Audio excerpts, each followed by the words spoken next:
Sudah selesai Bapak Ibu? 10 soal terakhir. Bu. Sudah ya, kita bahas ya biar kita. Saya yang sudah. Oh, Pak Eko udah. Rajin Pak Eko. Ya baik, yang lain gimana selain Pak Eko sudah juga ya? Sudah aman ya? Sudah Ibu. Kita bahas ya soal nomor, sebentar, mana tadi soalnya? Saya share screen kembali. Karena tadi kita mulai pukul 7.30 Bapak Ibu, 200 JP-nya insya Allah seharusnya selesai 10.50 nanti gitu ya. Ya kalaupun dibonus-bonusin maksimal sampai jam 11 ya, karena Bapak Ibu, Bapak-bapak terutama juga mau persiapan Jumatan kan hari Jumat ya. Ya kita maksimal nanti selesai jam 11. Ya, soal nomor 21. Nah kalau ini mungkin agak sedikit lebih ini ya, lebih rigid dibanding soal nomor berapa tadi, 14 ya, karena kalau tadi kan hanya satu arah, kalau ini kan mulai dari berangkat, pulang, sisanya, berarti kan kita harus menghitung selisih. Ya, gimana ini Bapak Ibu kasusnya ini, Pak Sunario ini. Kan Pak Sunario mau jalan-jalan ke Amerika, dia punya uang rupiah 70 juta. Kemudian kurs dolar saat itu belinya 9.000, kurs jualnya 9.500. Nah kemudian di luar negeri Pak Nario itu hanya menjelanjakan uangnya sebesar 5.000 dolar. Kembalinya dari situ dia menukarkan kembali sisa uang dolarnya menjadi rupiah. Nah kalau untuk seperti ini bagaimana cara penyelesaian kita Bapak Ibu? Gimana? Untuk pertama, skenario 70 juta itu kalau jual dulu dolar pakai kurs apa? Kurs jual. Pakai kurs jual ya. Berarti 70 juta dibagi 9.500. Ya, dapatnya berapa? Coba kita pakai papan aja biar ini ya. Biar enak. Tadi Pak Sunario punya uang rupiah 70 juta. Terus kurs jualnya berapa tadi Bapak Ibu? 9.500 ya? 9.500. Nah, berarti 70 juta ini dibagi 9.500. Hasilnya 7.300 sekian dolar. Nah, inilah yang dibawa ke Amerika untuk jalan-jalan, 7.368 dolar. Terus di sana katanya tadi belanjanya hanya 5.000 ya Bapak Ibu ya? Iya. Kita kurangkan, berarti 2.368,42 sekian dolar sisanya. Lah selanjutnya ketika pulang ke Indonesia, Pak Sunario itu mau merupiahkan kembali. Nah, kalau mau merupiahkan kembali berarti dikali kurs apa? Kurs beli. Kurs beli pas pada saat itu berapa? 2.368. 1.500. Kali 9.500. Kebetulan sama ya dengan kurs jual waktu pas berangkat. Berapa? Itu dikalikan 9 dikurangi dulu 5.000 terus dikali 9.500 ya. Iya. Ini dikali 9.500 tuh jadinya 22.500.000 ya. Iya, Ibu. Kalau kita bulatkan, kalau bulat-bulatnya kita ikutin.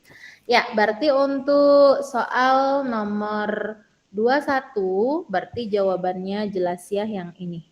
Ya. Ya, tipsnya betul Bapak Ibu. Seperti tadi ada teman-teman tadi yang menyebutkan kita melihatnya, tipsnya adalah kita lihat dari sisi bank. Kapan kita harus menukar dengan kurs beli, kapan kita harus menukar dengan kurs jual, itu kita melihatnya dari sisi bank ya. Insya Allah untuk soal tipe ini, nomor 14 maupun nomor 21 ini tidak akan terjebak kita kalau kita tahu tipsnya. Jadi kita melihatnya dari sisi bank. Itu yang mempermudah kita untuk mencari jawaban. Oke, kita lanjut soal nomor 22 ya. Kurva bergerak miring dari kiri bawah ke kanan atas. Nah, kalau masih ingat tadi kurva-kurva yang sedikit kita bahas di modul tadi, ini memiliki makna apa? Miring dari kiri bawah ke kanan atas. Miring dari kiri bawah ke kanan atas. Berarti kalau gitu, ini ya, ini kurva. ini P, ini Q. Katanya miring dari kiri bawah, ini kiri ya, kiri bawah ke kanan atas. Berarti ini adalah kurva supply ya Bapak Ibu ya. Kalau miring dari kanan atas, dari kiri atas ke kanan bawah, ini kan kurva demand. Pertanyaannya tadi, memiliki makna apa? Apabila yang mana nih? Kalau kurva penawaran berbanding lurus ya Bapak Ibu ya. Jadi kalau harga turun, barang yang ditawarkan turun, kalau harga naik, barang yang ditawarkan naik. Manakah statement ini yang menggambarkan kurva penawaran tadi bergerak miring dari kiri bawah ke kanan atas itu? A, Bu, A. Yang A ya. Yakin ya? Yakin, Bu. Oke. Apabila harga turun, jumlah barang yang ditawarkan turun. Iya, karena berbanding lurus Bapak Ibu. Berikut daftar harga kok turun, soalnya kok nyempil sendiri di atas ya. Ini datanya harga permintaan dan penawaran. Yang ditanyakan apa? Harga keseimbangan. Tadi ya, harga keseimbangan tuh titik temu antara permintaan dan penawaran atau garis demand dan supply. Jadi di sini yang termasuk harga keseimbangan yang mana Bapak Ibu? Yang permintaan dan penawaran. Yang B, Bu, B. B, 2.200. 2.200 ya, ini di saat permintaan dan penawarannya sama-sama 9.000 ya. Kadang yang ditanyakan itu di kurva ya Bapak Ibu ya. Jadi belajar memaknai kurva juga. Kalau ini kan narasi dalam bentuk tabel, tapi kadang-kadang ditanyakan itu membaca kurva begitu ya. Kemudian nomor 24, berikut ini dampak positif dari kerjasama ekonomi internasional bagi suatu negara, kecuali ada kecualinya. Berarti yang bukan dampak positif, yang mana? Memperkuat posisi perdagangan, iya ya. Meningkatkan ekonomi, iya. Meningkatkan ketergantungan akan impor, enggak ya. Kok kita kalau bisa kita jangan tergantung dengan impor. Ini termasuk bukan merupakan dampak positif ya. Kalau bisa kita meningkatkan ekspor, mengurangi impor ya. Kemudian nomor 25, salah satu masalah ekonomi masyarakat adalah keterbatasan sumber daya alam. Untuk mengatasi masalah itu dilakukan dengan cara berikut kecuali yang mana? D, yang D, Bu. Menggunakan menggunakan sumber daya alam tanpa batas. Ya, kegiatan ekonomi untuk menambah nilai guna barang, Produksi. Menambah ya, kalau konsumsi mengurangi ya. Menambah nilai guna barang dan jasa itu produksi, kalau itu mengurangi. Nah, untuk soal nomor 27, 28, dan 29, saya coba ajak Bapak Ibu, kita perhatikan dulu PPT yang sudah saya siapkan ini. Ini Bapak Ibu, ini penguatan materi ekonomi yang saya berikan ke klinik sains anak SMP ya kemarin ya. Ini yang saya bold ini adalah dari silabusnya. Kalau ini yang tahun 2022 kemarin, materi yang akan keluar dalam OSN itu kan ini. Dan kebetulan kalau saya perhatikan sama ya dengan kisi-kisi di materi UP juga gitu ya. Jadi tentang pemenuhan kebutuhan manusia, kelangkaan ini lingkup materinya begitu ya. Kemudian peran pelaku ekonomi secara individual, di mana di dalamnya ada permintaan, penawaran, struktur pasar, keseimbangan, elastisitas, nilai guna barang ya, ini yang tadi sudah kita bahas dikit-dikit. Kemudian ada kebijakan ekonomi, tapi tadi di soal memang saya tidak banyak masukkan ini ya. Ini yang kebijakan ekonomi secara keseluruhan, kemudian pembangunan ekonomi, peran ASEAN di sini masuk. Nah, di sini karena di dua soal terakhir di soal yang saya siapkan itu berbicara tentang peran pelaku ekonomi, maka saya langsung masuk saja ke yang peran pelaku ekonomi, karena pelaku ekonomi yang utama itu kan adalah ada 4 ya, RTK, RTP, RTN, dan RTLN.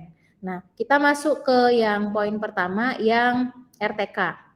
RTK terlebih dahulu ya, rumah tangga konsumen. Nah, rumah tangga konsumen itu siapa? Ya kita termasuk rumah tangga konsumen ya Bapak Ibu ya. RTK itu ada ininya, fungsi utama dari RTK itu adalah penyedia faktor-faktor produksi. penyedia seluruh faktor produksi, baik itu SDA, SDM, modal atau skill. Itu perannya dari RTK. Kemudian peran yang lain apa? Menggunakan atau membeli barang dan jasa dan membayar pajak kepada pemerintah. Ini kalau sudah hubungannya nanti yang 3 sektor ya, 3 alur. Kemudian melakukan kegiatan ekspor impor ya, bisa dilakukan oleh RTK juga ya ini ya. Kemudian ada pola interaksi. Nah, sementara untuk RTP atau rumah tangga produsen atau perusahaan itu perannya mereka lah yang menyediakan barang dan jasa, mereka membuka kesempatan kerja, mereka membuka kesempatan investasi, mereka juga membayar pajak kepada pemerintah, mereka memberikan sumbangan pada masyarakat, biasanya dalam bentuk CSR ya, social corporate responsibility ya biasanya. Kita mungkin beberapa dari kita pernah merasakan CSR-nya, kalau misalnya pernah dapat beasiswa, Bapak Ibu mungkin ketika mahasiswa dulu pernah dapat beasiswa Jarum, pernah dapat beasiswa apa gitu, itu bentuk-bentuk CSR dari perusahaan biasanya ya. Kemudian membeli praktor produksi, nah ini perannya. Kalau tadi RTK itu fokus pada mereka sebagai penyedia, sementara RTP ini adalah membeli faktor-faktor produksi dan melakukan kegiatan ekspor impor. Itu untuk yang RTK, RTP, RTN-nya karena RTN ini adalah pemerintah dalam negeri, maka perannya ya seperti ini ya, memelihara keamanan, menyelenggarakan pemerintahan, dan seterusnya ya, memberikan jaminan sosial, membuat regulasi, dan lain-lain. Nah, untuk RTLN, karena ini berkaitan dengan luar negeri, berarti di situ kegiatan ekspor dan impor itu diatur di sini, ya, memproduksi barang dan jasa dan melakukan kegiatan ekspor, melakukan kegiatan konsumsi dengan melakukan kegiatan impor. Nah, ketika kita mengamatinya dalam bentuk paling sederhana atau gambar aliran pendapatan perekonomian subsisten, di mana di sini ada 2 faktor, alirannya hanya terdiri dari 2 faktor, pelakunya hanya 2, RTK dan juga RTP ya. RTK-nya rumah tangga ini, kemudian RTP-nya adalah perusahaan. Di aliran 1 atau di pasar faktor, berdasarkan perannya tadi, maka RTK ini berdasarkan tanda panah ini ya Bapak Ibu ya, tanda panah ini, maka RTK tadi penyedia faktor-faktor produksi tadi, baik itu berupa modal, tenaga kerja, lahan atau aset dan keresahan. Nah, bentuk balas jasanya, mohon maaf belum kecepatan ya. Bentuk balas jasanya dari RTP ke RTK apa ketika mereka menyediakan ini? Ya mereka memberikan upah, mereka memberikan gaji, mereka membayar sewa, membayar bunga, memberikan keuntungan seperti itu. Untuk bentuk imbal balik dari ke RTK yang menyediakan faktor-faktor produksi. Nah, kalau dalam pasar barang atau jasa, maka yang dilakukan oleh RTK ke RTP itu adalah dalam bentuk mengkonsumsi, dalam bentuk melakukan pengeluaran rumah tangga. Mereka membeli barang dan jasa. Nah, yang disediakan RTP adalah barang dan jasa itu sendiri sebagai output atau hasilnya. Ini yang paling sederhana atau aliran 2 sektor. Nah, siklus ekonomi di mana pelaku ekonominya 3, ada RTN atau pemerintah di sini, artinya sudah agak lebih kompleks. Kalau tadi kan sekedar antara RTP dan RTK ya. Kalau sudah ada keterlibatan pemerintah di dalamnya, berarti di dalamnya sudah ada pembayaran pajak. Kurang lebihnya seperti ini. Di bagian atas alur yang sirkular yang di atas ini masih sama, pasar faktor produksi yang disediakan faktor-faktor produksi, kemudian nanti yang mengalir di situ adalah uang dalam bentuk pembayaran jasa, pendapatan, sewa dan lain-lain tadi ya. Juga yang dibutuhkan rumah tangga itu uang dan barang atau jasa yang disediakan oleh perusahaan, kemudian rumah tangga mengeluarkan pengeluaran rumah tangga. Nah, di dalamnya pemerintah di tengah-tengahnya ini pemerintah menetapkan pajak kepada rumah tangga, kita dapat pelayanan, pemerintah juga memberikan pajak kepada perusahaan, mereka juga dapat jasa dan layanan seperti itu. Itu yang 3 sektor, dan yang terakhir itu perekonomian 4 sektor di mana sudah terjadi masyarakat luar negeri di sini. Nah, subsidi pajak tadi ya masih ya, kalau ini kita melihat aluran di sini 3 sektor, kalau yang luar negeri itu sudah ketika terjadi impor, sudah melakukan aktivitas ekspor dan impor, ini kaitannya dengan masyarakat luar negeri. Ya simple seperti itu, tapi nanti itu akan memudahkan kita dalam memaknai pelaku ekonomi ini.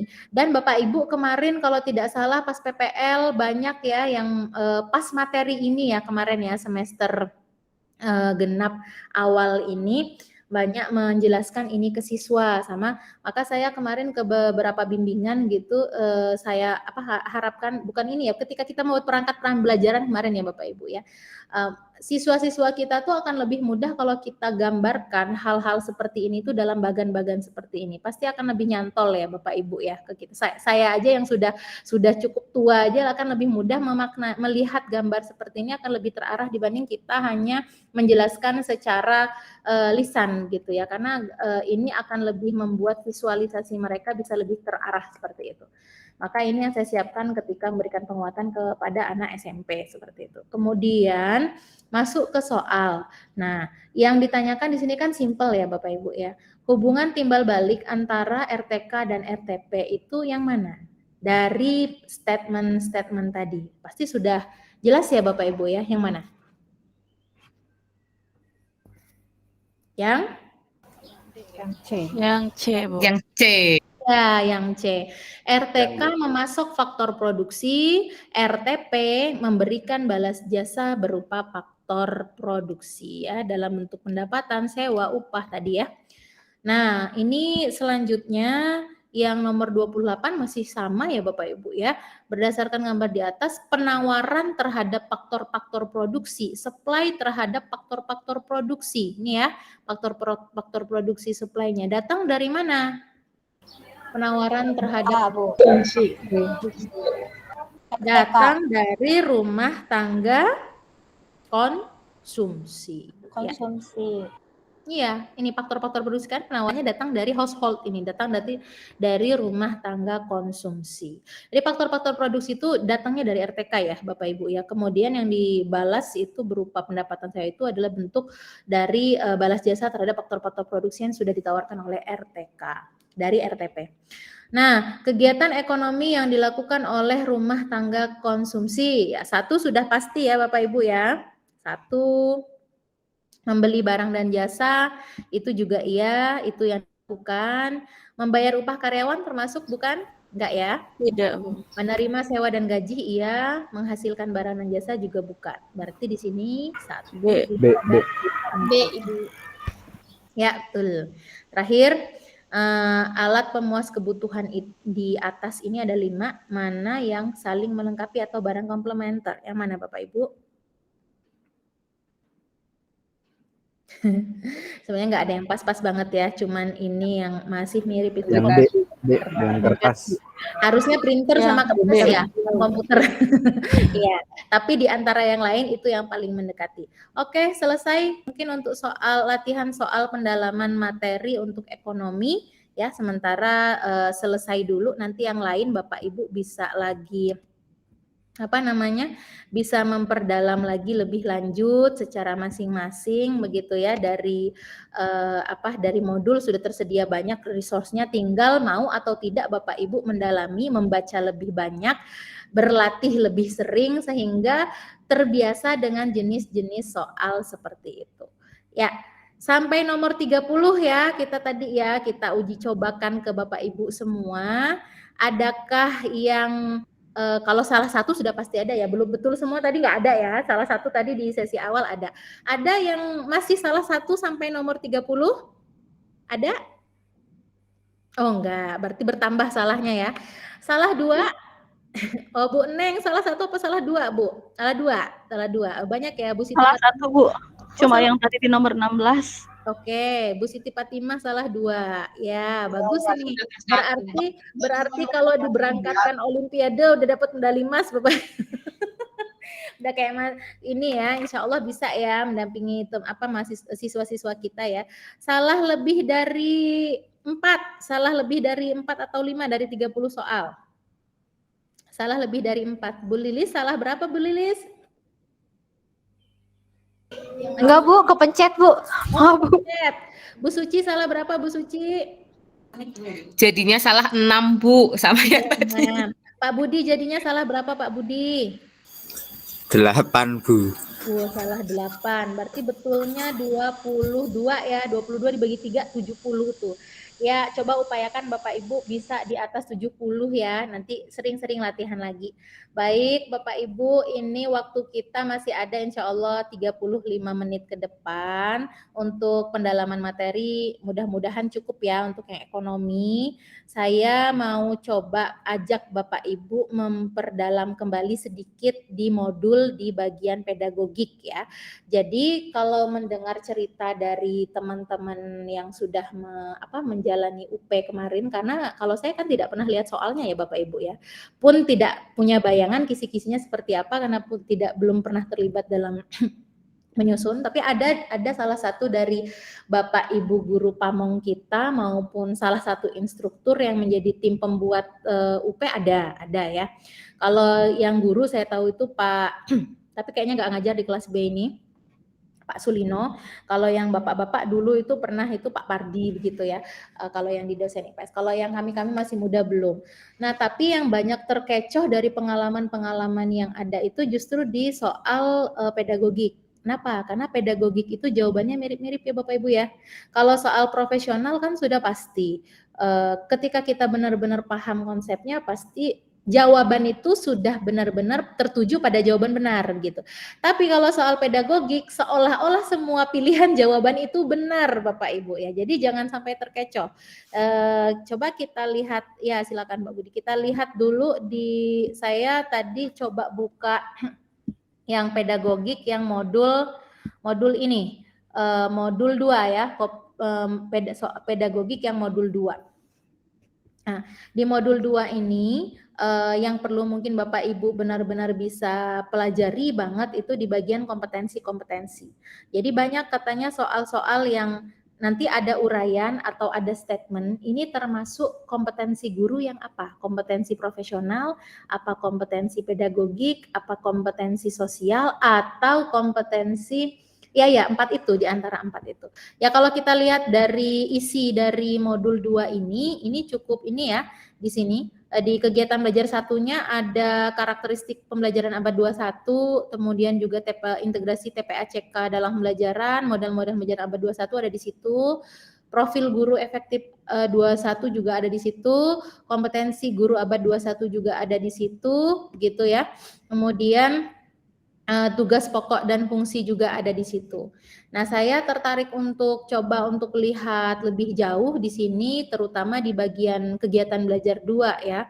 Kegiatan belajar 2 profil dan kompetensi guru abad 21 karena harapannya setelah Bapak Ibu nanti dinyatakan lulus dari PPG atau menjadi alumni PPG itu, kompetensi-kompetensi ini benar-benar sudah bisa ter-up ya secara signifikan gitu ya. Jadi kompetensi baik profesional maupun pedagogik, juga kompetensi individu dan kompetensi sosial Bapak Ibu itu akan lebih terasah lagi dan benar-benar bisa bisa benar-benar. Jadi yang dinamakan guru profesional bukan hanya guru yang good dalam hal kompetensi profesional dan pedagogiknya saja, tapi juga guru yang bagus secara karakter dan juga guru yang bagus juga secara sosial. Jadi kompetensi secara menyeluruh itu bisa terwadahi secara menyeluruh. Nah ini ya, ini yang ada di kompetensi 8 ini, artinya yang dinamakan dengan kompetensi guru secara menyeluruh ya ke beberapa unsur tadi beririsan dan itu tidak bisa dipotong-potong ya Bapak Ibu ya. Jadi kompetensi guru itu harus profesionalnya bagus, memadai, pedagogiknya handal, kepribadiannya unggul, sosialnya juga bagus. Nah, itu yang memang kualifikasi akademik dari guru itu diperoleh dari program studi itu ya. Guru itu harus pintar bagus pedagogiknya, bagus kemampuan profesionalnya, bagus kepribadiannya dan sosial. Hanya ketika kita dihadapkan pada pertanyaan-pertanyaan yang berkaitan dengan pedagogik ini, kadang-kadang kita masih terkecoh Bapak Ibu, menyiapkan pembelajaran, terus itu masuk dalam kompetensi yang mana. Nah, sebenarnya di dalam modul ini kalau kita baca secara menyeluruh ini sudah cukup jelas ya, sudah cukup banyak materi-materi yang dapat membantu kita semua ya.